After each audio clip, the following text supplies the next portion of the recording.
Welcome to my channel. Minay Family Official. Minay Family Official. Dati na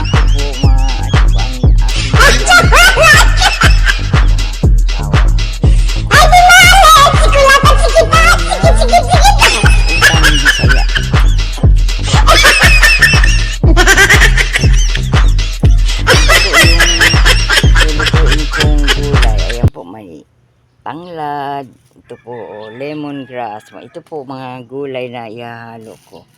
Galing po ito lahat sa aking garden, kaya ito po walang mga fertilizer. Kaya wala pong takot na kumain kasi walang mga fertilizer ang aking mga lulutuin. Tapos yan, ang isasahog ko daing. Ito po ang lemongrass. Ayan po, ilalagay ko na dito. Yan. Pag nagkulo na po, lalagay ko na itong mga gulay. Ito po. Siyempre po, ugasan po ang okra.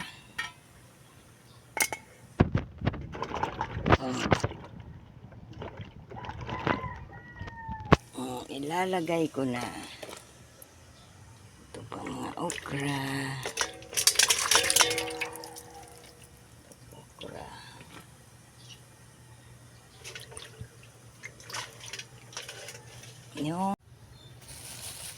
Ito na po ang malunggay ang isusunod ko kasi mas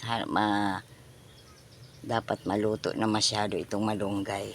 Ayan dito po sa aking lulutuin na utan. Ayan po. Ayan na.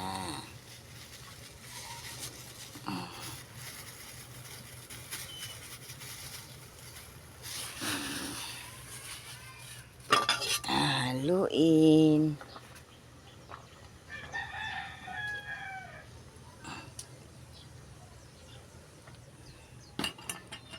Susunod itong alugbati. Ayan po. Ito mga sariwa po ito. Galing lahat po sa garden ko. Walang chemicals na kung anong halo. Ayan po.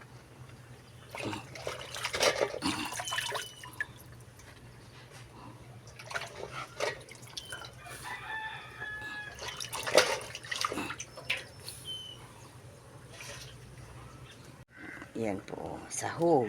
Sa utan. Ayan na.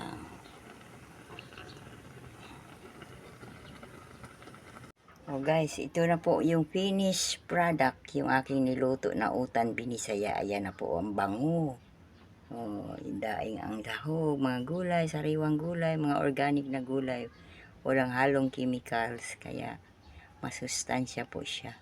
Ayan yung okra, kalunggay, alugbati. Yun lang kasi yun lang ang nasa garden kong gulay. Ayan na po siya. Sarap, bango, sarap ihigop ng sabaw. Nag-uusok-usok pa. Yan na po ang aking finished product na niluto ko ngayong tanghalian ulam namin. Ayan. Ako po ang tularan ninyo. Tignan nyo po ako 70 years old na pero walang maintenance na gamot kasi ang mga kinakain ko ganitong mga klaseng gulay, mga organic, walang halong chemical.